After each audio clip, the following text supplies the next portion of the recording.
Buenas noches para todos nuevamente. A continuación, para dar inicio al seminario, quiero presentarles al docente que impartirá la sesión de hoy. Su nombre es Nicolás Lorenzini. Es psicólogo clínico de la Pontificia Universidad Católica de Chile, Master of Science en Psicoanálisis y doctor en Psicología Clínica, Educacional y de la Salud de la University College London. Diplomado en Intervenciones Psicoanalíticas en Salud de la PUC. Profesor asociado de la Universidad de la Unidad de Psicoanálisis de la UCL. Asistente del profesor Peter Fonagy, ex investigador asistente de Anna Freud Centre. Docente de la Universidad Internacional de la Psicoanalítica, Berlín, Alemania. Vicepresidente de la Asociación para el Estudio y Desarrollo de la Mentalización en España y Latinoamérica. Miembro del comité editor de la revista Mentalización, Psicoanálisis y Psicoterapia y del comité ejecutivo de la International Attachment Network, Reino Unido, además de ser autor de diversos artículos científicos y capítulos de psicología. Vamos a darle paso al profesor Nicolás para que inicie con el seminario de hoy. Profe, todo suyo.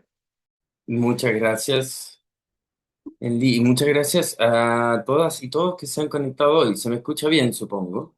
No, ya, bien, gracias. Eh, bueno, buenas noches o buenas, no sé, en inglés existe esta palabra como de evening, ¿no? Como que es como entre la tarde y la noche. Acá les digo, estoy en Berlín, son las pasadito las 2 de la mañana. Así que... eh, espero estar lo suficientemente dinámico para ustedes durante la hora que vamos a estar hablando. Eh, claro, allá en Chile son las 8, en Ciudad de México creo que son las 6, por ahí van las horarios. Eh, bien, bueno, ya Henry contaba que esto está enmarcado dentro de un diplomado que hacemos con ADIPA en mentalización, que se llama Mentalización, Teoría y Abordaje Clínico y al que me voy a referir un poquito hacia el final, pero también toda la información está para ser obtenida desde la página web de ADIPA. Si no me equivoco, esta es la sexta versión del diplomado y por lo tanto hemos tenido 5 versiones anteriores. Esta es la séptima. Hemos tenido 6 versiones anteriores para irlo puliendo y ya hace un par de versiones que tenemos una estructura y una forma de abordar este contenido de la mentalización de manera bastante sólida. Vamos a tener muchos profesores de distintas partes, entre ellos vamos a tener a Peter Fonagy, que es uno de los proponentes de la teoría de la mentalización y uno de sus grandes defensores también, un gran investigador en psicología y psicoanálisis. Y bueno, considerando que es un montón de cosas que la mentalización implica y cómo esta puede ser dirigida hacia el campo clínico, pero no exclusivamente hacia el campo clínico, creo que mejor comienzo ya a mostrarles el material que tengo, eh, porque sí es un montón, ¿vale? Así que yo sé que esto también queda grabado, en caso que ya que es de noche, en fin, tal vez no les entre todo de inmediato, pero bueno, lo pueden ver de nuevo y obviamente los invito a tomar el diplomado si es que esto les termina interesando. Voy a compartir pantalla para poder comenzar.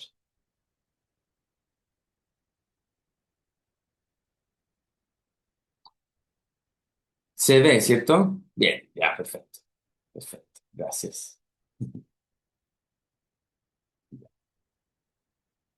Bueno, le puse este título al seminario intentando poner un título que fuese bien radical o tal vez un poco a primera vista exagerado. Sin embargo, y alerta de spoiler de inmediato, lo que nos muestra la investigación empírica en general es que efectivamente la psicoterapia es mentalizar, o más bien que mentalizar es una parte ineludible de la psicoterapia, pero no solamente de la psicoterapia, sino que también de otro tipo de intervenciones a nivel, qué sé yo, educacional, a nivel red atencional e institucional, y también como una forma de analizar y entender los fenómenos actuales de polarización política, el impacto de la inteligencia artificial.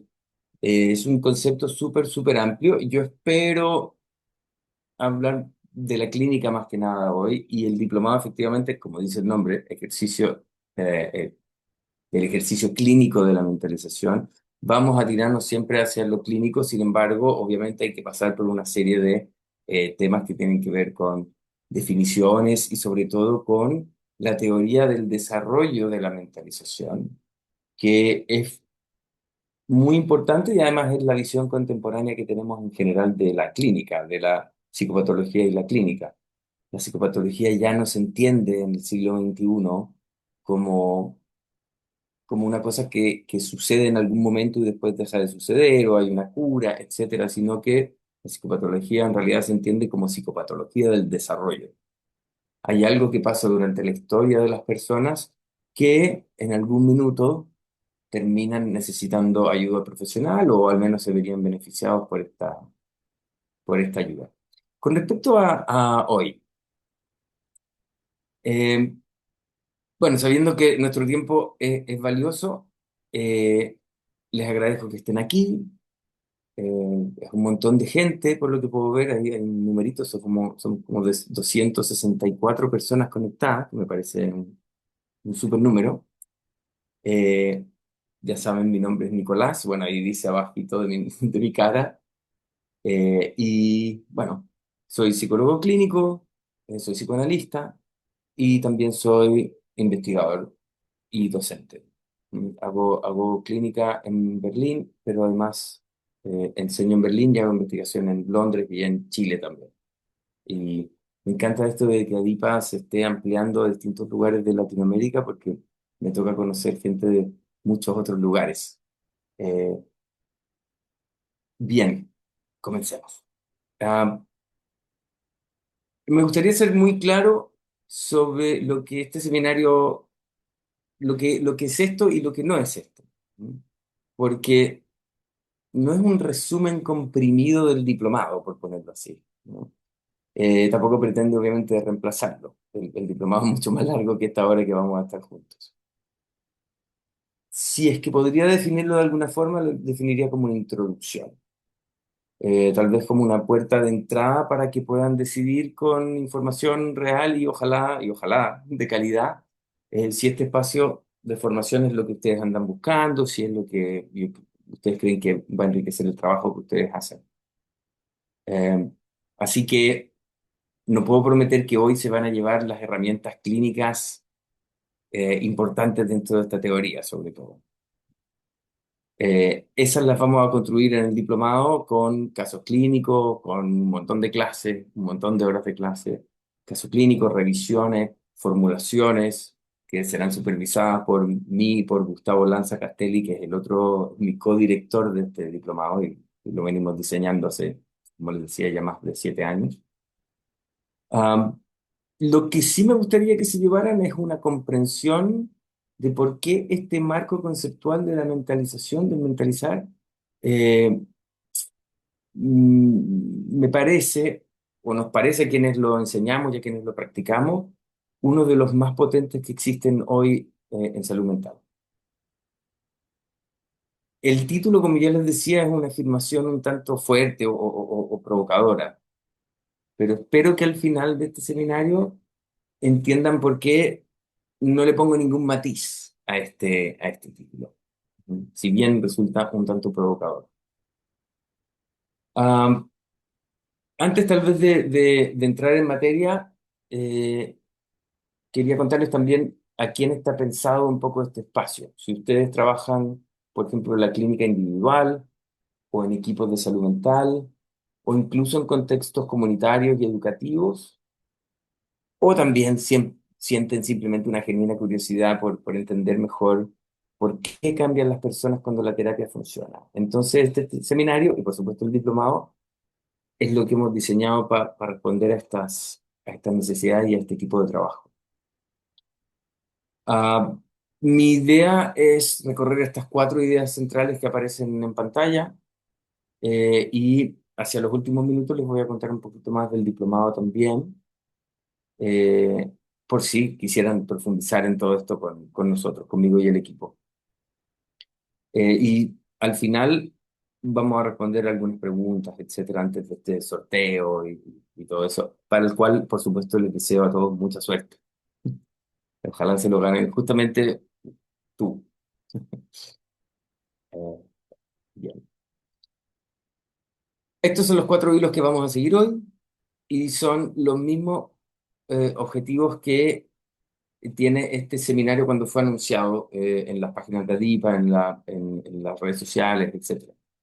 La idea es como pasar, tal vez un poco someramente, es verdad, por la mentalización como un eje transversal del cambio en psicoterapia. ¿Qué es lo que lo hace tan central? Con un par de elementos que tal vez les parezcan ilustrativos de aquello, y cómo se conecta con, sobre todo, cosas tan centrales en psicopatología, con la regulación emocional, que también cruza, digamos, el DCM transversalmente, si así lo queremos. Todo trastorno es, en una u otra forma, una versión de la desregulación emocional. Y también con la forma en que se reorganizan nuestros patrones vinculares, es decir, la forma que tenemos de relacionarnos con otros, pero también con nosotros mismos. Después vamos a asomarnos un poco a la práctica clínica. Les voy a contar un poquito de qué se trata trabajar desde este punto de vista, desde esta teoría. Eh, Tal vez rápidamente hablar de un par de técnicas para simplemente poder localizar en términos prácticos cómo funciona esta teoría, particularmente con respecto a entender la lógica con que un terapeuta detecta cuando un paciente está mentalizando o no mentalizando y cómo se comienza a restaurar esa capacidad en psicoterapia. Y les adelanto algo de inmediato, que el trabajo fino con material clínico real, con supervisión de formulaciones de caso, etcétera, eh, es exactamente lo que queda reservado un poco para el diplomado. Así que me voy a quedar obviamente al nivel como de las herramientas conceptuales, de los principios, etc. Pero me parece muy importante también, dado que esta teoría no está simplemente, está en movimiento, siempre es una teoría relativamente nueva, unos 30 años, 35 años, que comienza a ser parte de algunas publicaciones de Peter Fonagy y los colegas ahí del Anna Freud Center y de la University College London. Y entonces me parece importante tal vez abrir un poco el ángulo, porque la mentalización no es propiedad de una sola disciplina ni de un solo contexto clínico, sino que vamos a ver un poco cómo este mismo marco conceptual dialoga con distintos tipos de población, con distintas profesiones tal vez incluso. Y si es que me alcanza el tiempo, ver alguna mirada rápida de los desarrollos más recientes de la teoría y de su aplicación, sobre todo en el terreno psicosocial y educacional. Comencemos entonces. Y quiero comenzar no con una definición propiamente tal, sino que con una escena pequeña, casi sin importancia. Es una anécdota real que de hecho yo saqué de una clase, se la copié básicamente a un colega del diplomado, que es uno de los colegas, de los docentes del diplomado, que lo contó en la última versión del diplomado. Y quién sabe, es un buen ejemplo, así que tal vez lo vayan a escuchar de nuevo si toman el diplomado. Pero eh, él contaba que todas las semanas él compra en el mismo puesto del mercado. Y normalmente esto es una interacción como de rutina, ¿no? Un saludo, se pide algo, se paga, hay un hasta la próxima, que esté muy bien. Es algo que no se piensa necesariamente, no se decide conscientemente de hacer algo así. Simplemente ocurren estas cosas, como tantas interacciones automáticas de nuestro día. Uno podría ponerse a contar cuántos hemos hecho ya hoy y son un montón. Hasta que un día este vendedor le dice a este profesor, casi de pasada, ¿no? Que es su último día trabajando ahí en ese puesto. Y algo aquí se detiene, cuenta el profesor. Lo que un segundo antes era una interacción más bien automática, de perogrullo, de pronto exige pensamiento. Esto de que se va esta persona, que este es el último día que está trabajando ahí, ¿qué va a significar esto? Esa es como la pregunta que se hace este colega, ¿no? ¿Qué le voy a decir a mi hija? Dice el profesor, que también conoce a este vendedor. ¿Y qué estará sintiendo este vendedor después de tantos años de trabajar en este mismo lugar? Es así como en un instante aparecen varias mentes al mismo tiempo. La mente propia de este profesor, pero de un modo distinto, ya no automático, sino que más reflexivo. La de la hija que todavía no sabe la noticia, y la de este vendedor, un hombre cuya despedida hasta el momento no había tenido ningún relieve emocional. Nada de esto es un caso clínico, es sencillamente un momento humano cualquiera. Y sin embargo, comienzo con esto porque contiene en miniatura exactamente el fenómeno del cual les quiero hablar hoy. Lo que se activa en esta escena del mercado, digamos, pasar de lo automático a lo pensado, de la superficie o de la conducta, del comportamiento, a lo que hay detrás de esa conducta, quiere decir la mente propia, la mente ajena, es exactamente lo que llamamos mentalizar. Esto es como mi tema central de hoy, que este mismo mecanismo que acabamos de ver en una escena bastante doméstica, por así ponerlo, y sin ninguna dramaticidad clínica, es lo mismo que sostiene el cambio en una psicoterapia. Y esto no importa si ustedes trabajan desde un marco cognitivo-conductual o psicodinámico, o sistémico, humanista, etcétera, etcétera, etcétera. Cuando una psicoterapia funciona, cuando algo, digamos, cambia de verdad en la vida de un paciente, casi siempre hay por debajo de la técnica específica, este mismo proceso está ocurriendo. ¿Sí? Alguien está recuperando la capacidad de pensar sobre las mentes propias y la mente del otro, en lugar de quedarse atrapado en la superficie de lo que se dice, de lo que se hace, del comportamiento, básicamente. Por eso digo yo que psicoterapia es mentalizar. No es una escuela de psicoterapia entre otras escuelas de psicoterapia.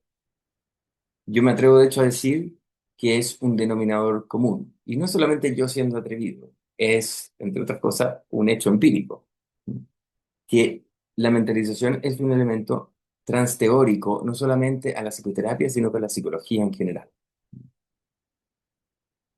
Desarrollemos esto con un poquito más de profundidad. Ahora sí que les voy a dar una definición. Peter Fonagy y sus colegas, que aún seguimos trabajando, pese a que Peter tiene que tener ya 40 perdón, esa es mi edad, 74 años, sigue ahí en la unidad de psicoanálisis de la University College London, y ellos definen mentalización como una capacidad de la imaginación, que es en gran parte preconsciente, es decir, en general no estamos muy atentos o muy conscientes de que lo estamos haciendo, de que estamos mentalizando, pero tampoco es algo que resida en un inconsciente cual está defendido o reprimido. ¿Y qué es esta capacidad? Es la que nos permite percibir e interpretar el comportamiento, tanto mi propio comportamiento como el comportamiento de los demás, en términos de estados mentales. Es decir, es la mente la que causa el comportamiento. Puede parecer un poco complejo esto, pero es muy obvio. Si yo ahora me llevo este vaso de agua a mis labios y tomo un poco de agua, la mayoría de ustedes, sin haberlo pensado conscientemente necesariamente, Se habrán imaginado que tengo sed. Muy obvio, ¿por qué? Acaba de ser un ejemplo bastante obvio, pero así funciona, ¿no? Ustedes tampoco sabían necesariamente, no tenían la conciencia de que, Nicolás tiene sed y por eso se está llevando el vaso, pero sí lo sabían. Apenas yo lo dije, obviamente todo el mundo lo sabía y nadie se sorprendió de aquello, ¿no? Que descubrió una intención mía detrás de este comportamiento. Los estados mentales, entonces, desde la mentalización, son aquellos que estarían a la base del comportamiento observable. Estados mentales como necesidades, deseos, sentimientos, creencias, metas, pensamientos y sentimientos, básicamente. Afecto y cognición. Hay una forma de decir esto, de explicar esto, que puede ser un poquito menos científica o académica, pero que a mí me gusta mucho porque es muy ilustrativa, que condensa la idea en una sola frase un poco, que es mentalizar es vernos a nosotros mismos desde afuera y ver a los otros desde adentro. Verme a mí mismo desde afuera quiere decir poder tomar distancia de mi propia experiencia inmediata y preguntarme por qué reaccioné de tal o cual forma. ¿Qué estaba yo sintiendo efectivamente en realidad detrás de de este enojo, eh, de alguna conducta agresiva, etcétera? Esto es exactamente lo que le sucede al colega del diplomado y esta historia del mercado, ¿no?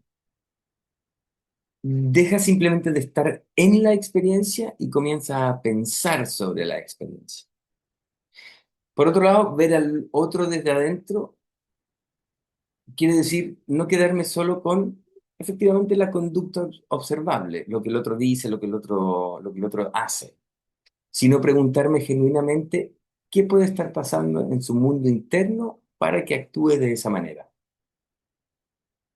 Ahí está la pregunta, por ejemplo, por lo que sentiría el vendedor, ¿no?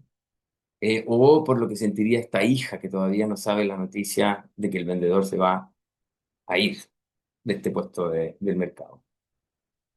Esta capacidad que tenemos los seres humanos, dicho sea de paso, funciona como un paraguas conceptual.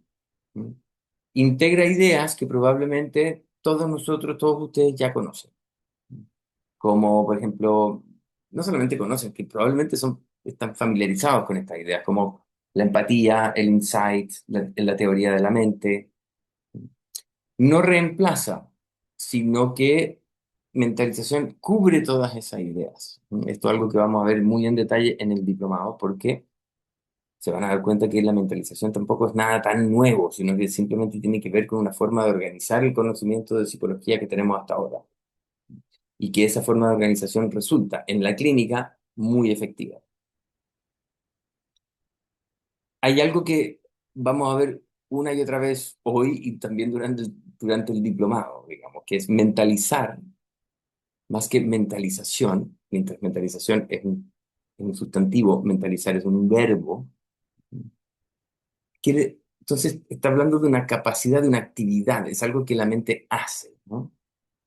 El mentalizar no es un rasgo de personalidad, no es fijo, como si algunas personas tuvieran y otros no tuvieran mentalización, sino que más bien es una actividad, algo que hacemos mejor o que hacemos peor según el momento, según con quién estamos, según el tema en que estamos metidos, ¿sí? Según particularmente cuánto estrés, cuánta activación del sistema de apego, cuánta intensidad de las emociones estamos pasando en ese minuto. Por supuesto que no los conozco a todos y cada uno de ustedes, pero sí les puedo asegurar que hoy han mentalizado mal más de alguna vez. Y yo también, ¿eh? El que esté libre de pecado, que lance la primera piedra, dice. Esta distinción de este sustantivo versus verbo, ¿no? Entre un rasgo estable y una actividad que fluctúa, es clave para entender por qué hablamos de que el mentalizar es un eje transversal y no es un diagnóstico más.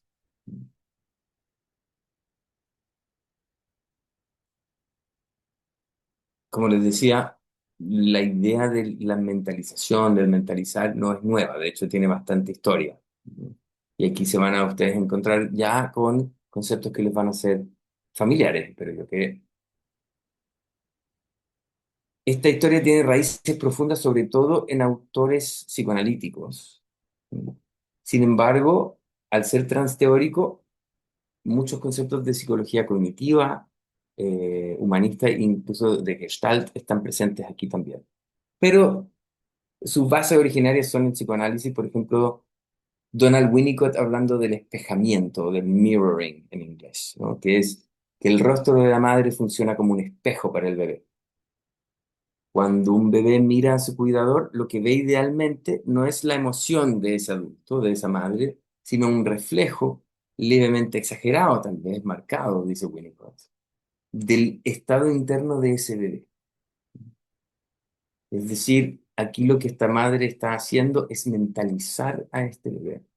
Está preguntándose por la mente del bebé, incluso antes de que el bebé sea capaz de reconocer que tiene una mente.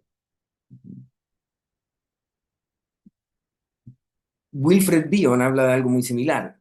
Habla de este estado de reverie, ¿no? De la madre, en la cual ella parece en este estado percibir las ansiedades del bebé que todavía el bebé no puede pensar, ¿no? Los elementos beta que son proyectados sobre esta madre. No puede pensarlas todavía, el bebé no puede procesarlas, por supuesto. Y la madre lo que hace es contenerlas dentro de sí misma, entenderlas y hacer algo al respecto. Algo que va a calmar, por ejemplo, esa ansiedad del bebé. Es decir, y bien dice, se las devuelve, devuelve estas proyecciones transformadas en algo que al bebé le resulta más tolerable. Más en el psicoanálisis más contemporáneo, Daniel Stern tiene un concepto que se llama el attunement o el de sintonía afectiva, podríamos decir, que es una capacidad que tiene el cuidador de un bebé, por ejemplo, o de un niño, de captar el tono emocional de ese bebé y responder de manera congruente, no imitándolo literalmente, sino validando la experiencia de ese bebé. Todas estas cosas, si se dan cuenta, son muy importantes para el desarrollo.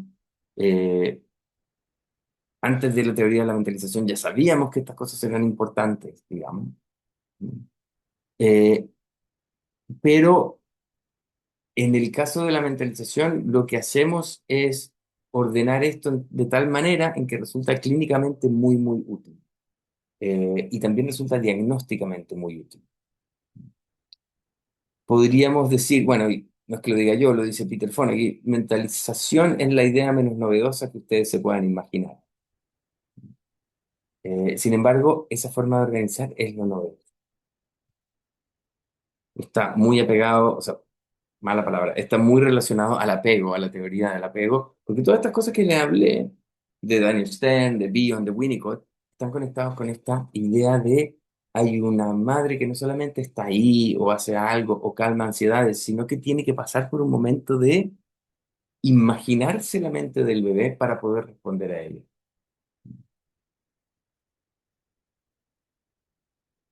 Hay una frase de Winnicott que a mí también me parece que resume el espíritu de esto, sobre todo en el uso en la clínica de este concepto, que es la psicoterapia puede ser entendida como una segunda oportunidad.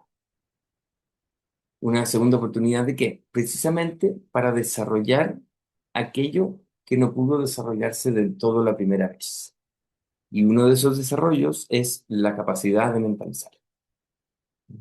Cuando hablamos de que alguien tiene problemas para mentalizar o con la habilidad o con la capacidad de mentalizar, estamos hablando de un problema del desarrollo.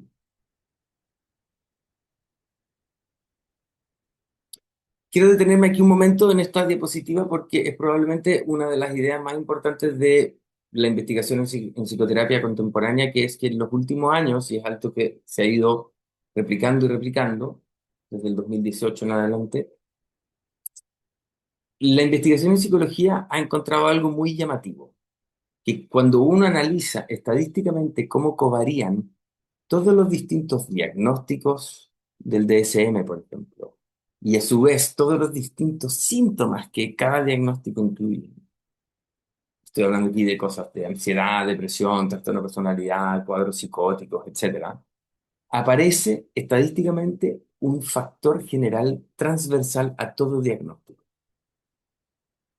Caspi y Moffitt en Nueva Zelanda le llaman, que son los que descubrieron esto, le llaman sencillamente el factor P, P de patología general, un poco como imitando el factor G de la inteligencia general, si ustedes se recuerdan cuando medimos inteligencia. Ahora, la propuesta de la teoría de la mentalización es que buena parte de ese factor general puede entenderse como una falla más o menos crónica o más o menos severa de la capacidad de mentalizar. Es decir, no solamente estamos hablando de esta desregulación emocional, sino que de esta capacidad que parece estar a la base de la regulación emocional a su vez. Por lo tanto, está presente en todos los diagnósticos que podamos dar de salud mental.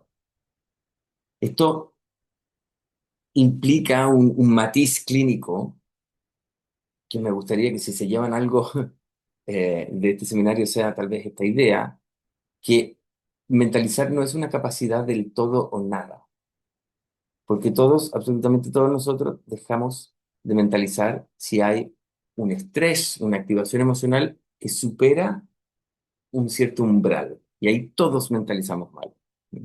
A todos nos puede pasar lo que casi no le pasó a nuestro colega del mercado. Si ese día este colega hubiera estado apurado, estresado, con la cabeza en otro lado, en fin, la noticia del vendedor podría haber pasado de largo, básicamente, sin pena ni gloria. Lo que distingue la psicopatología, entonces, no es la ausencia de la capacidad, sino un umbral crónicamente bajo para perder la capacidad de mentalizar bien. Sobre todo cuando en temas, digamos, relacionados al apego, es decir, sobre todo en temas interpersonales. A mí, desde el punto de vista de la mentalización, y es algo que yo he observado también personalmente en mi propia experiencia, que esto cambia un poco, o más que un poco, cambia bastante el objetivo terapéutico. Porque ya obviamente no se trata de eliminar síntomas uno por uno según el diagnóstico, sino que se trata de fortalecer una capacidad que subyace a muchos síntomas distintos. Por eso yo hablo de un eje transversal, que en psicopatología se puede observar en términos de estadística, pero desde la práctica clínica se ve en, digamos, la debilidad que tiene esta capacidad en las personas que necesitan nuestra ayuda. La capacidad esta de mentalizar no es homogénea ni unidimensional. Esto es algo que vamos a ver con mucho detalle en el diplomado. Es multidimensional y puede describirse, y lo van a ver descrito así en la literatura también, en cuatro ejes o polaridades. El primer eje es el nivel, llamamos, que es automático e implícito versus un nivel más controlado y explícito. Es decir, la interacción rutinaria con el vendedor en el mercado antes de escuchar la noticia de que es el último día que quiero trabajar ahí es automática. Eh, Ninguna de estas cosas es mejor o peor que otra, ¿vale? Sino que simplemente cada acto de mentalizar puede ser descrito en algún lugar entre estas polaridades en las cuatro dimensiones. En el momento en que el colega se detiene a pensar en qué significa que esta sea el último día que está este vendedor ahí en el mercado, pasa directamente a un otro nivel, que es controlado, explícito, y se pregunta eh, conscientemente, podríamos decir, ¿qué va a significar esto para mi hija, para este vendedor? La segunda dimensión es el foco. La mentalización puede estar focalizada internamente, es decir, hacia los estados mentales, y esos son los insumos que utilizamos para pensar en por qué del comportamiento, pero también puede ser externamente focalizado, que es la conducta observable, por ejemplo. Hay muchas veces que nosotros podemos imaginarnos la mente del otro por cómo por el color de la piel de ese otro, por qué tipo de colegio fue, por cuál es su religión, por cuál es el equipo de fútbol que le gusta, etc. Eh, por cuál es la expresión facial, etc. La tercera dimensión de la mentalización es el objeto. Uno puede mentalizarse a uno mismo o uno puede mentalizar al otro. En el caso del colega en el mercado, en cuestión de milésimas de segundo, ¿no? Pasa de pensar en sí mismo a preguntarse por su hija y después a preguntarse por el vendedor. Y por último, el cuarto es la modalidad, afectiva o cognitiva. Básicamente, los estados mentales pueden ser separados, tal vez un tanto artificialmente, en lo cognitivo, que está en general libre de afecto, y en lo afectivo, que en general está libre de racionalidad lógica, etc. Ambos son realidades mentales y ambos tienen algo que aportar. Cuando nosotros pensamos en qué va a significar que este vendedor se vaya para mi hija, podemos pensar tanto en, mira, se va a sentir muy triste, o por el otro lado va a tener que ir a buscar dónde comprar verduras en otra parte, ¿no? Son dos contenidos mentales bastante distintos. Buscar un lugar para comprar verduras y sentirse triste. Afectivo, cognitivo. Una buena mentalización no vive fija en un punto medio tampoco. Y la buena capacidad de mentalización implica moverse con flexibilidad entre los polos de estas cuatro dimensiones según la situación. Es decir, la buena mentalización es adaptable. Así tal como este colega se mueve entre los polos sin siquiera darse cuenta, ¿no? En un solo instante. Por otro lado, la psicopatología suele mostrarse como una rigidez, que hay un paciente congelado, por ejemplo, en lo explícito, lo externo, lo afectivo y centrado en el otro, que ese es, por ejemplo, un perfil mentalizador muy típico del trastorno límite de personalidad. Es decir, son personas que tienen muchas dificultades para detenerse, pensar conscientemente en los estados mentales propios y ajenos, mirar hacia adentro, pensar en sí mismo y simbolizar, pensar en palabras y pensar cognitivamente acerca de lo que pasa emocionalmente. Este esquema que les muestro, dicho sea de paso, no es solo un mapa teórico. Esto se convierte en una herramienta de trabajo que espero poder explicar en algunos momentos cuando hablemos de técnica. Quisiera ser el puente de mentalización y regulación afectiva porque, ya les decía, la regulación afectiva está a la base de casi todo lo, si uno lee simplemente las descripciones de todos los trastornos de salud mental, en algún minuto aparece alguna versión de la desregulación afectiva. Y por otro lado, cuando uno ve los casos en sí mismos, se encuentra también con que, aparte de la desregulación emocional, la mentalización o las fallas en la capacidad de mentalizar también cruzan transversalmente el DCM. Hay un concepto tomado del trabajo de Peter Levine que se llama la ventana de tolerancia.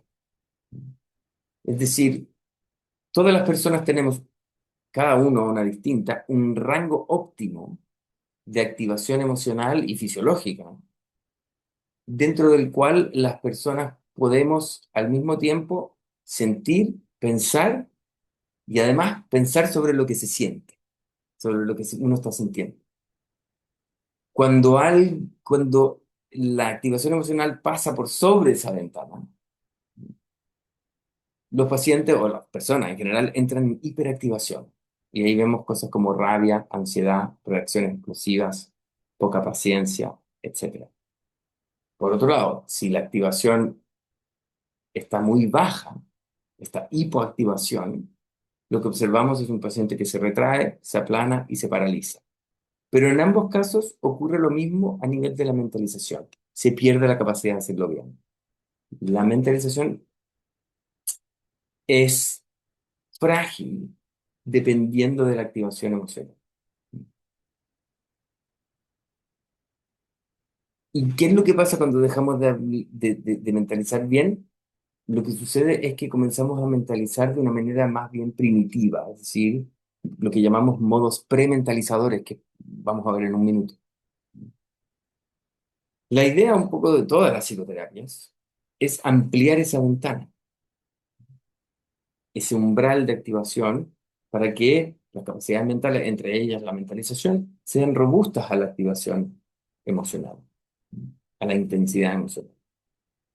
¿Y cómo es que se amplía esa ventana? Y aquí lo tomamos de psicología del desarrollo, es a través de la corregulación. Cuando hay incapacidad de autorregulación, entonces hay un otro que te tiene que regular. En el caso de la psicología del desarrollo es la madre, por ejemplo, ¿no? El cuidador. En el caso de la psicoterapia es el psicoterapeuta. Quiere decir, el sistema nervioso relativamente calmado de un otro, de este cuidador, de este terapeuta, ayuda a regular el sistema nervioso desbordado del paciente, muchas veces a través de señales no verbales, como el tono de voz, el ritmo, la mirada, etc. En este punto, creo que tengo que hacer una salvedad, que es que regular una emoción no es lo mismo que suprimir la emoción, que controlar la emoción. Regular la emoción es poder identificarla, pensar sobre ella, entender el contexto y expresarla de una manera que sea adaptativa. Y es precisamente lo que vamos a llamar, y lo vamos a ver con detalle en el diplomado, la afectividad mentalizada. Es a través de el trabajo de corregulación en este concepto de mentalizar la propia afectividad que vamos a lograr una ampliación de esta ventana, por así decirlo. Y esto suena bastante sencillo tal vez en el papel, ¿no? Pero es uno de los procesos más difíciles de sostener en sesiones clínicas reales. Por eso, de la mitad del diplomado para adelante, en realidad vamos a hablar de clínica, clínica, clínica, clínica, abordaje clínico, ejemplos, etcétera. Porque cuando lo veamos en teoría, las cosas son súper fáciles de entender. Esa es una de las ventajas de la teoría de la mentalización.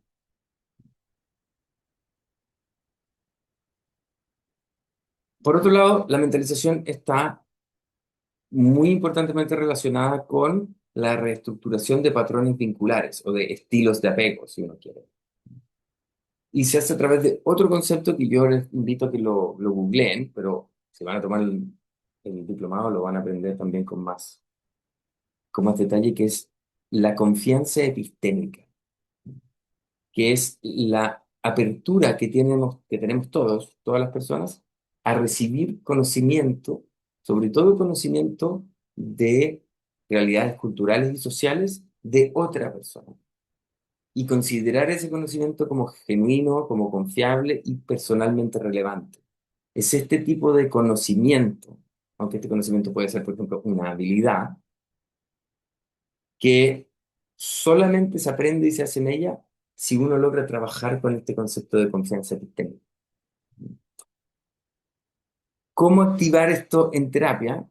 Y esta es la secuencia clínica clave, yo diría, y va a ser esencial en lo que queda de este seminario, que es el terapeuta debe, así como la madre de Winnicott o la cuidadora de Bion, ¿no? Lo que el terapeuta tiene que hacer es, primero que nada, mentalizar a un paciente. Y esto puede sonar muy obvio porque todos los que son terapeutas aquí conectados saben que nos pagan por sentarnos frente a alguien o a una pareja o a un grupo, etcétera, y hacer esta actividad, ¿no? Mentalizar al otro. ¿Qué está pasando por la mente de esa persona? Y mentalizarse uno mismo. Es decir, ¿qué está pasando por mi mente ahora? Esto va a implicar este acto de mentalizar al otro, al paciente en este caso, implica o es seguido inmediatamente por la apertura de la confianza epistémica y desde entonces nosotros podemos influenciar al paciente con cualquiera sea la teoría que tengamos y que nos guste, ¿no? Porque al intentar mentalizar al paciente, incluso si no lo hacemos 100% bien, va a provocar una sensación en el paciente de sentirse visto y entendido y relajar su hipervigilancia epistémica o esa desconfianza epistémica, que usualmente es algo crónica en personas, por ejemplo, con trauma, con experiencias traumáticas y experiencias tempranas de adversidad también en general. Y solamente entonces se podrían abrir a aprender algo nuevo incluyendo nuevas formas de vincularse con otros. Esto es lo que explica en última instancia de por qué los patrones de apego pueden reescribirse en la adultez. No porque el terapeuta enseñe un patrón nuevo desde afuera, sino porque el paciente, al sentirse mentalizado, recupera su confianza necesaria para dejarse influir, dejarse conocer y dejarse acompañar de otra manera. Sin esa apertura epistémica, ninguna técnica de psicoterapia, por sofisticada que sea, va a resultar eficaz. Esto es, de nuevo, eh, hechos empíricos. Y ustedes ya notarán que esto vuelve a poner el foco donde lo pusimos al comienzo, que es, no es la técnica en sí, sino la calidad del encuentro humano que sostiene la técnica. Y esto tiene una implicancia clínica súper concreta que probablemente ya están intuyendo, que no tiene mucho sentido apurar una técnica, por ejemplo, de reestructuración cognitiva o una intervención conductual o una interpretación con un paciente que todavía no siente que su terapeuta lo comprende, o al menos que está intentando comprenderlo. Ese orden, mentalizar primero, digamos, importa. Mentalizar, abrir confianza epistémica y después cualquier otra teoría y técnica que queramos ofrecer. Y aquí es donde mentalización se vuelve una herramienta transteórica y que en general todos los colegas, no importa de dónde trabajen, no importa el hecho de que yo como profesor sea psicoanalista o no, esto es algo que tiene que ver con la psicoterapia. Entonces, a modo de resumen, mentalizar un eje transversal, no una técnica más, reorganiza la emoción, perdón, regula la emoción y reorganiza el vínculo, y por lo tanto queda una pregunta que es, ¿cómo se hace esto? ¿Cómo lo hacemos en sesión? Tengo una mirada aquí somera de la práctica clínica desde este punto de vista, desde el punto de vista de la teoría de la mentalización. Hay un principio desde la práctica clínica de esta teoría que se repite una y otra vez y que conviene decir con todas sus letras, y la pongo ahí en el título. La postura del terapeuta importa más que cualquier técnica específica. Ya lo veíamos estadísticamente con la torta de Lambert. Si todo el mundo se la pasa en la universidad, que parece que los detalles específicos de la psicoterapia no son tan importantes.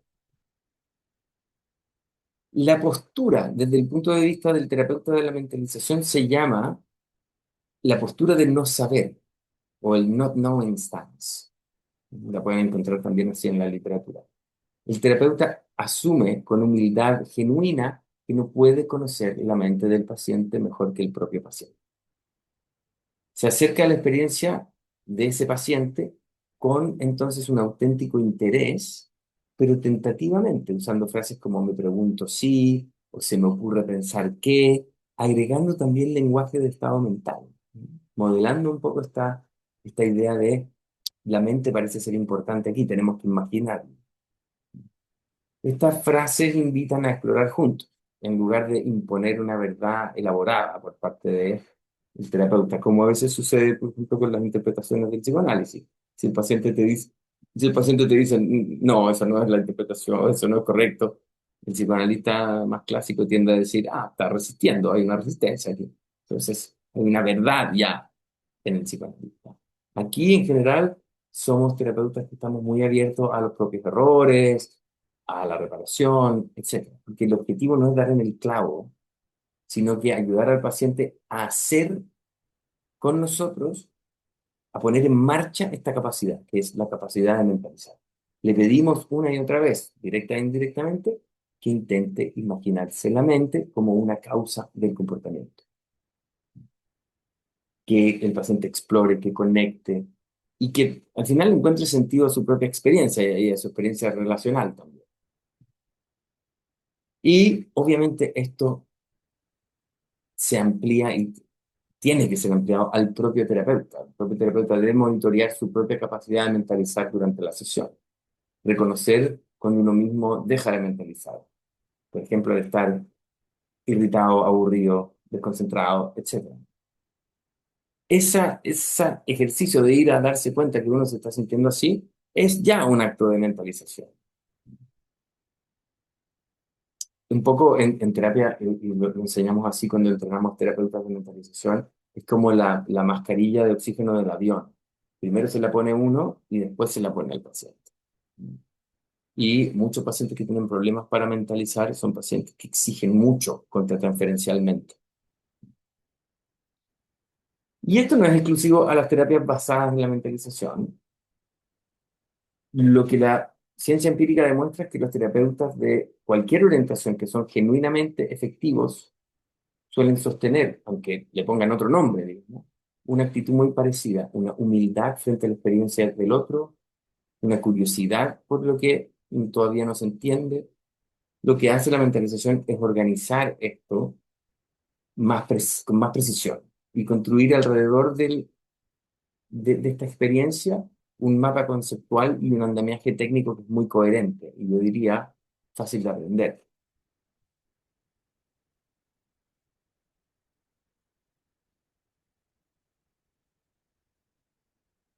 Voy a volver un poquito a esto,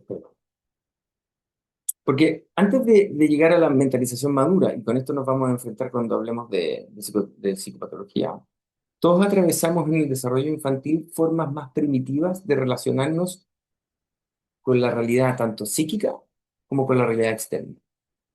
Bajo estrés, en la vida adulta, estas formas se reactivan. Y esto es lo que yo les venía anunciando antes, que son los modos prementalizadores. Y son tres, ¿vale? El primero es el modo de equivalencia psíquica, donde el mundo interno y el mundo externo están equiparados. Lo que pienso o siento, básicamente, se vive como un hecho, sin ningún margen de duda. Como lo que pongo ahí, todo el mundo estaría mejor sin mí. Eso no se experimenta como un pensamiento doloroso y cuestionable, se experimenta como una verdad literal.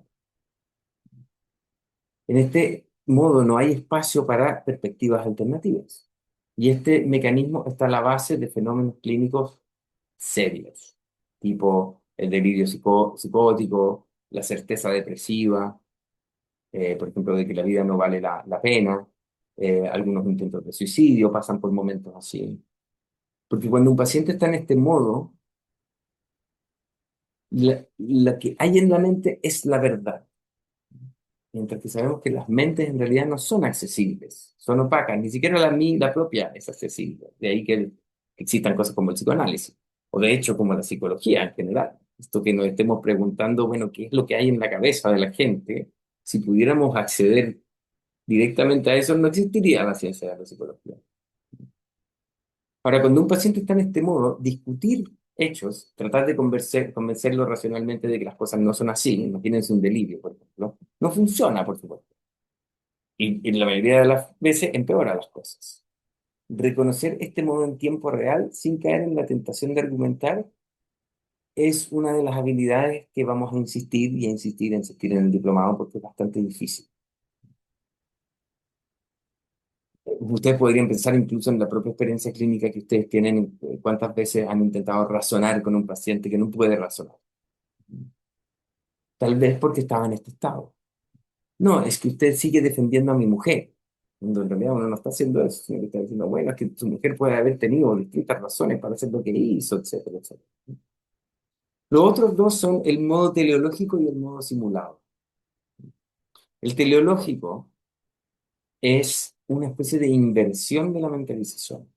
Aquí solo lo tangible, solo el comportamiento, lo observable, lo actuado, eso es lo real.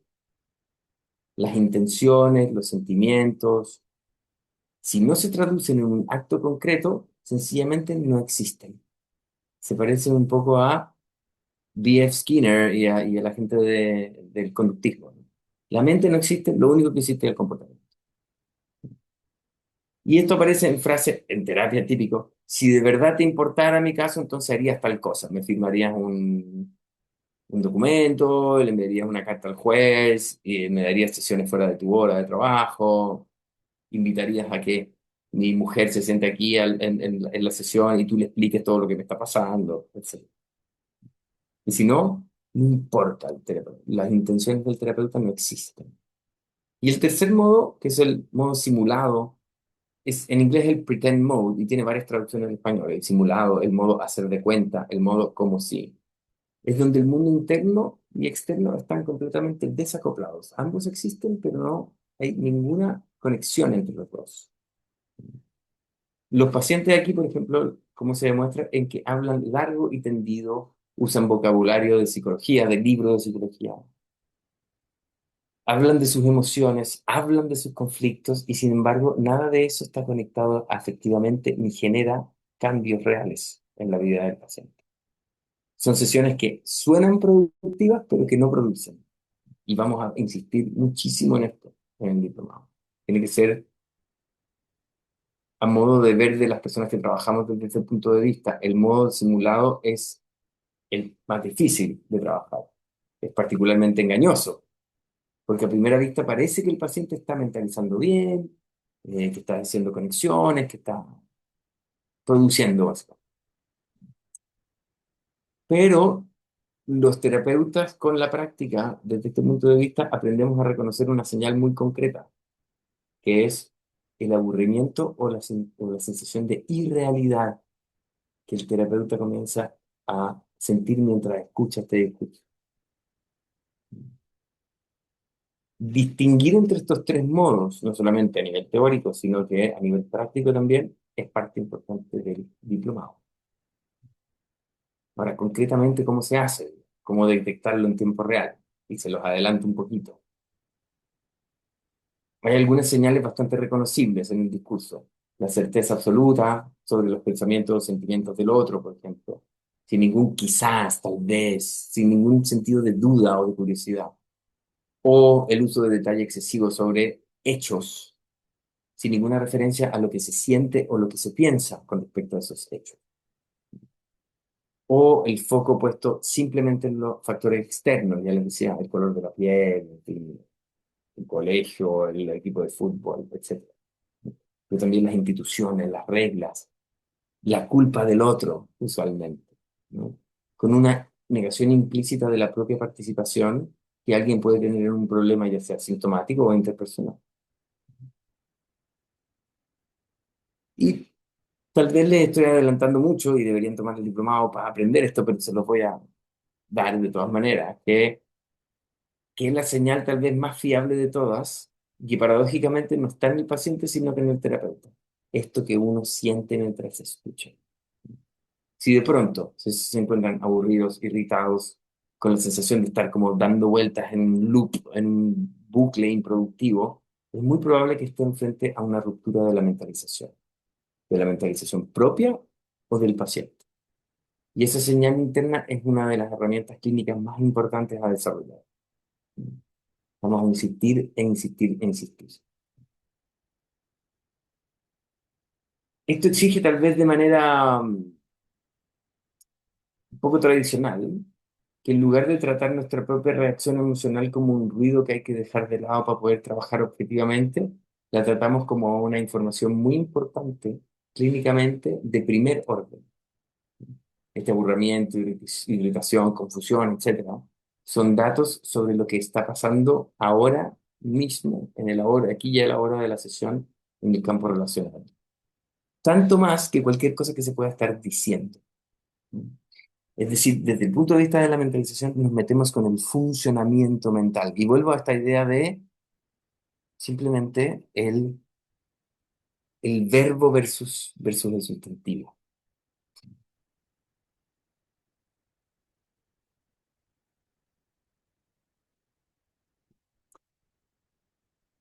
El marco de la mentalización está en muchas disciplinas, muy importantemente, y lo vamos a ver con mucho detalle, va a ser la psicología del desarrollo. En la primerísima primera infancia, ya la mentalización, como les había dicho, es esencial. No necesariamente en el bebé, sino que en quien es la figura de apego de ese bebé.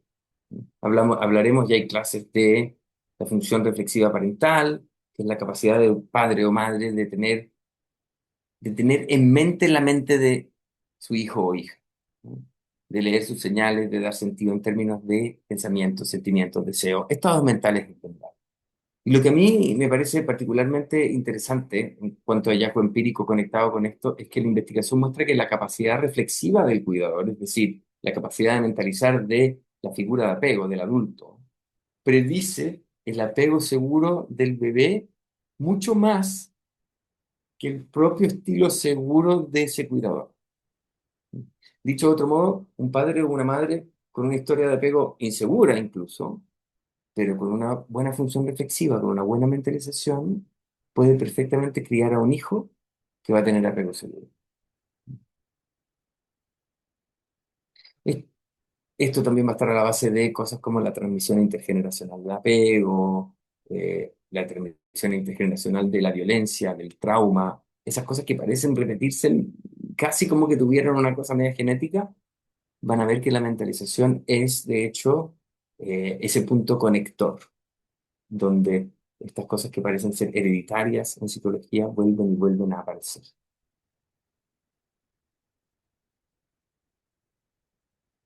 En el diplomado vamos a tener gente que trabaja en distintos ámbitos. ¿Mm? Y vamos a revisar la mentalización también en distintos contextos. Vamos siempre a estar enfocados hacia la clínica, pero en la parte más teórica también vamos a revisar mentalización de equipos asistenciales de trabajo, mentalización durante el desarrollo, mentalización en la familia, en la adolescencia, etcétera. ¿Mm? En la parentalidad, en la infancia. Y después nos vamos a tirar un poco más hacia la clínica, sobre todo adulta, y eso ya se vuelve un poquito más práctico. Y por lo mismo, ustedes, si es que ya vieron el programa del diplomado, y si no, está ahí en ADIPA, tenemos gente que trabaja en hospitales, hay gente que hace psicoterapia privada, hay gente que hace supervisión clínica, hay gente que hace investigación, eh, hay gente que hace apego, hay gente que hace parentalidad, hay gente que hace adolescente, hay gente que hace familia, hay gente que hace psicología comunitaria, etcétera. A mí me parece que una de las ventajas del programa es precisamente esa diversidad, porque uno logra entender que la mentalización también es un concepto que, si bien es muy útil en psicoterapia, tiene un valor multidisciplinar. Y escuchar como este mismo concepto todo el tiempo de mentalizar, mentalización, se lee distinto desde una sala de terapia hospitalaria, desde un hogar con un bebé de pocos meses, de un centro de justicia juvenil, etcétera. Y eso amplía la mirada de quien trabaje en cualquiera de estos contextos. Incluso si hay algunos que ustedes no trabajen, aprenderse de esos contextos ha sido uno de los feedbacks más importantes que nos han dado.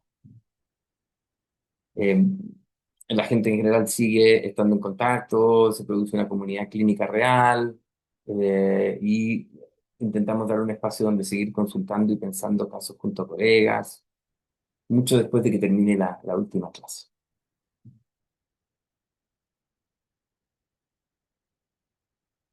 El diplomado recorre en 6 módulos que están separados en 14 clases distintas,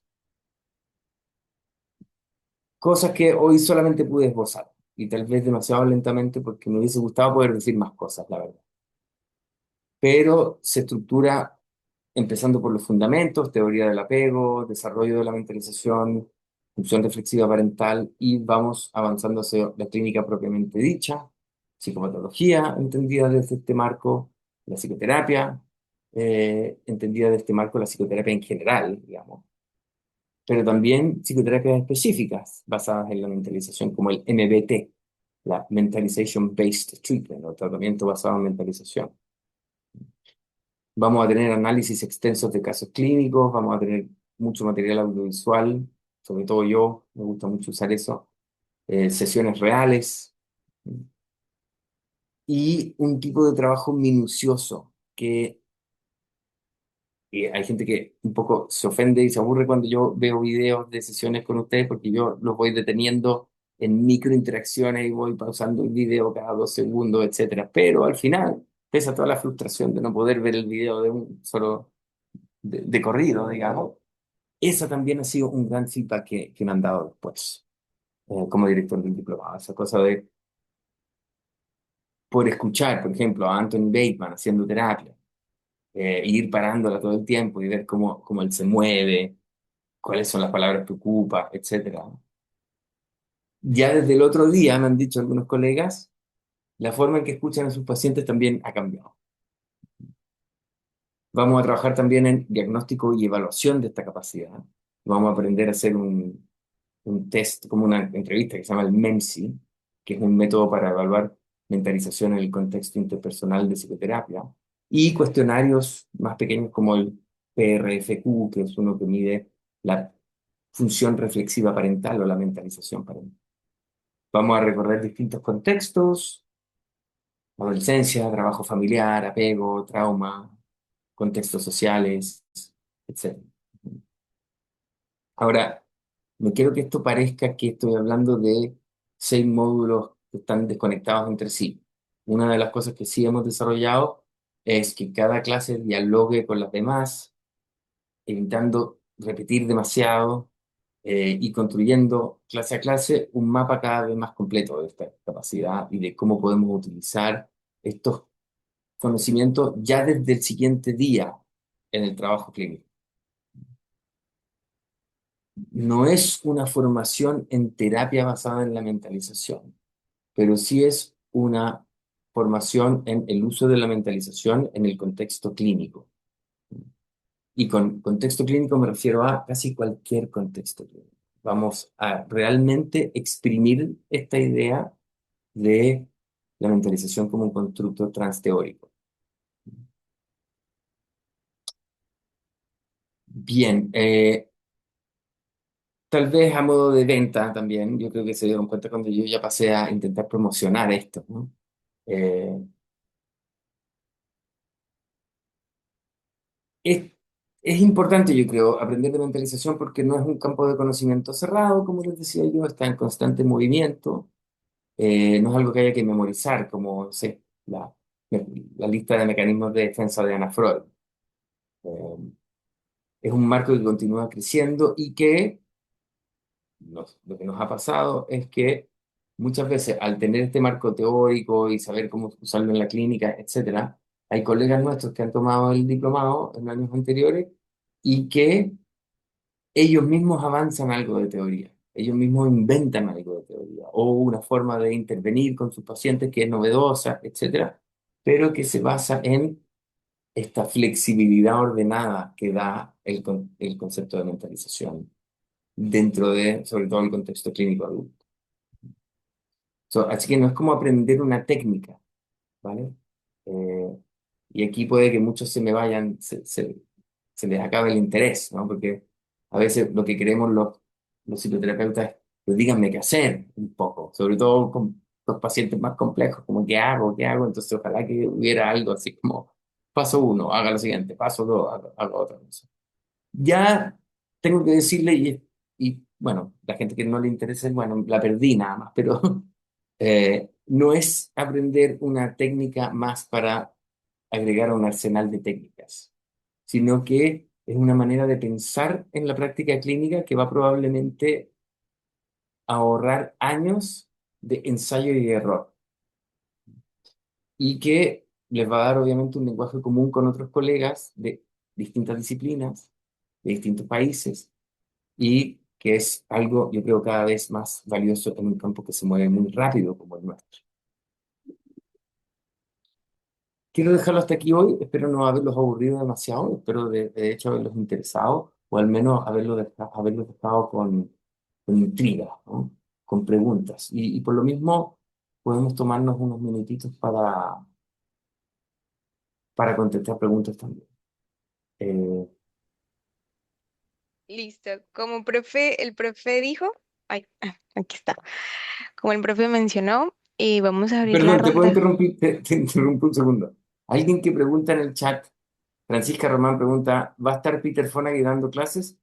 Peter Fonagy es el invitado, creo que en la primera o segunda clase. En general ha sido en la primera, pero no sé si lo cambié o no. Pero sí, va a haber un intérprete para los que hablan menos inglés y los intérpretes de ADIPA son geniales, son los mismos de la ONU.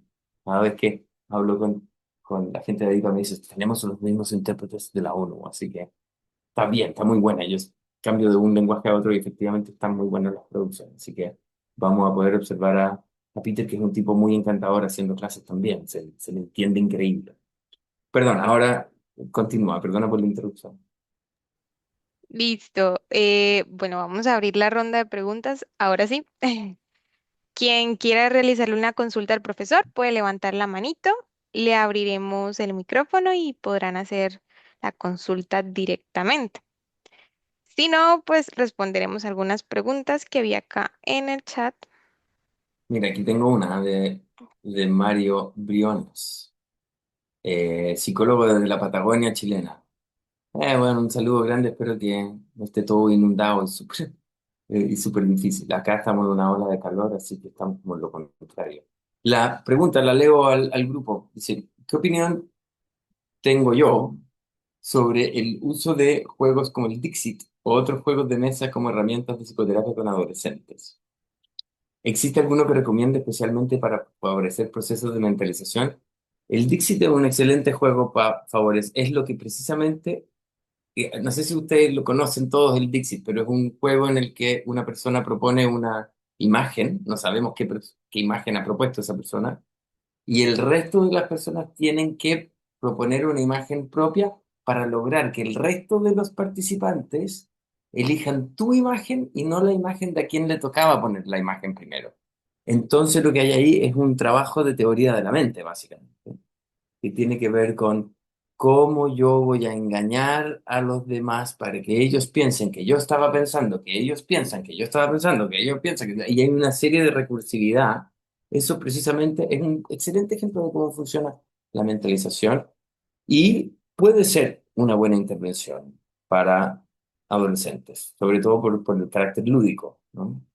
Eh, Ahora, una de las cosas que vamos a ver con insistencia en el diplomado es que la mentalización no es prescriptiva de técnicas. Hay algunas técnicas, por supuesto, que son recomendadas en los manuales, que yo les voy a mencionar, que vamos a ver de qué se tratan. Pero más que nada es aprender cuál es el marco de pensamiento que permite básicamente utilizar prácticamente cualquier técnica. Venga esta de el conductismo más conductista hasta el humanismo más hippie, digamos, poder utilizarla según el momento, según la calidad de mentalización de la persona que tienes al frente, etcétera. O sea, según si estás contenido dentro de la actitud terapéutica. Todas estas cosas, lo que la mentalización en general para el trabajo clínico lo que otorga es un marco ordenador en donde el terapeuta luego puede utilizar su creatividad tanto como quiera mientras esté dentro de este marco ordenador.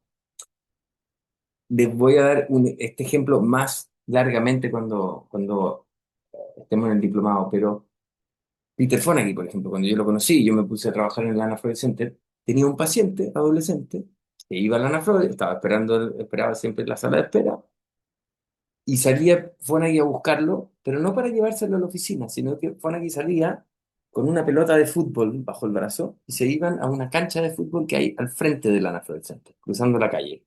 Y mientras se pateaban la pelota, estaban conversando. Así de no prescriptiva es la teoría de la mentalización en su uso técnico, que incluso puede ser utilizada mientras jugamos a la pelota. Ujú. Y ya les espero que cuando hagan el diplomado les haga sentido de qué es lo que estaba en esa técnica, o qué es lo que estaba detrás de esa técnica, que hizo jugar al fútbol una intervención psicoterapéutica. Espero haberte contestado, Mario. Gracias por la pregunta. Muy bien. Acá hay una consulta que hizo Valeria Morales, profe. No sé si Ujú. La veo, dice... Sí, sí, tranquilo, sí. sí. ¿Mm? Vale. Eh, Quisiera saber, dice Valeria, ¿qué pasa con las personas que no tienen la capacidad de imaginar? ¿Se puede crear este pensamiento más reflexivo?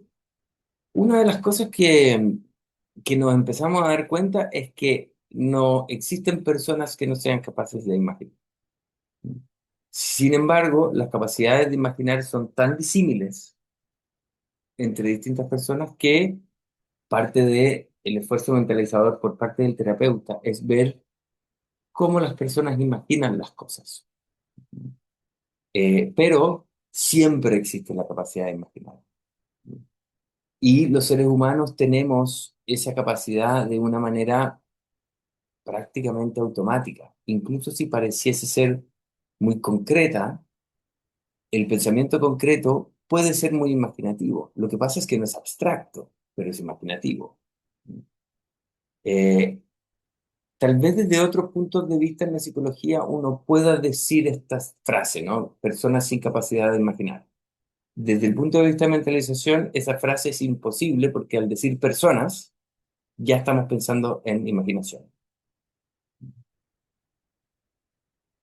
Espero que esto te sea más o menos útil. Michelle, te estás levantando la mano. Michelle. Creo que tienes el micro ya abierto, No, no te ¿no? escuchamos. Listo, ya, espérame un segundo. Ahora sí, trata de abrir el micrófono, por favorcito. Ahora sí, perdón, ahora sí. Buenas tardes. Hola.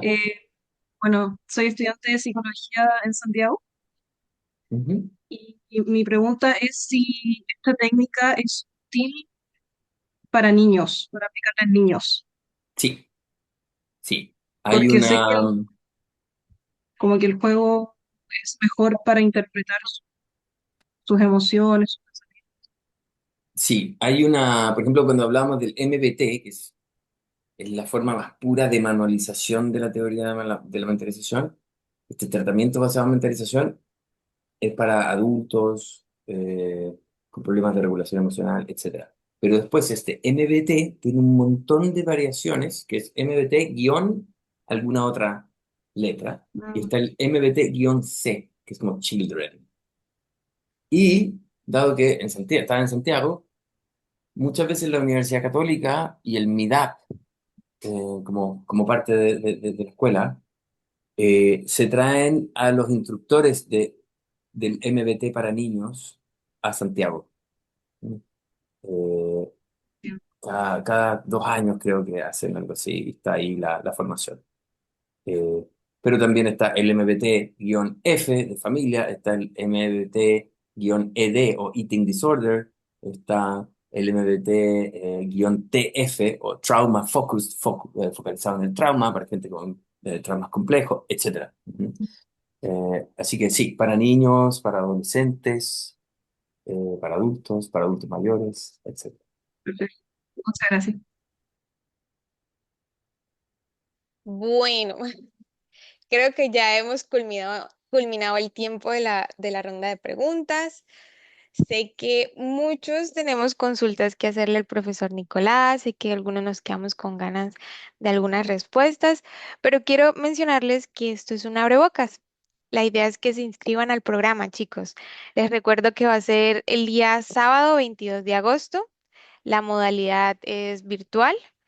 Y pues todas las clases van a quedar grabadas. Si de repente alguno de ustedes no puede estar en la clase en vivo, las clases quedan grabadas y las consultas las pueden hacer a través de la plataforma ADIPA. Darle gracias al profesor Nicolás por haber despertado en madrugada y haberse quedado con nosotros para impartir este pequeño seminario y invitarlos, chicos, invitarlos a que se inscriban. Profe, deje los invitados también. Sí, bueno, yo no sé si me estoy volviendo mejor para vender o no. Ojalá que sí. Eh, los dejo súper invitados. A mí este es un diplomado que me gusta mucho. Es una de las cosas que le he puesto más trabajo por más tiempo. Y la verdad es que estoy bastante orgulloso del diplomado y del feedback que hemos estado recibiendo ya los últimos años. Eh, espero los haya dejado lo suficientemente intrigados o interesados al menos para que lo tomen. De todas maneras, tomándolo o no tomándolo, mi email está por ahí en internet y siempre estoy ahí para responder preguntas y ayudarlos con la propia formación. Si no es este diplomado, hay otras cosas que ofrece EDIPA que también pueden ser interesantes para ustedes. Así que quedan invitados. Vale, profe. ¿De casualidad tiene algún Instagram profesional para que se lo podamos dejar a los chicos? Eh, no, afortunadamente he hecho el movimiento de sustraerme de ese tipo de cosas. Gracias a Dios. Para guardar un poquito de mi corteza prefrontal para cuando sea más viejito. Eh, pero, claro. De todas maneras, Ah, mi mail sí lo respondo y sé que está en todos lados. vale, profe. Nuevamente muchas gracias por estar con nosotros acá en Adipa. Y bueno, yo creo que acá nos despedimos para que te puedas ir a descansar un ratico. Sí, muchas gracias por estar con nosotros, profe. Vale, gracias a Eh, usted. vale, profe, Chaito. Chicos, ustedes no se vayan, vamos a pasar a al tema del sorteo. Mientras tanto, vamos a compartir pantalla para dar las siguientes instrucciones. Ay, vamos a dejar de grabar.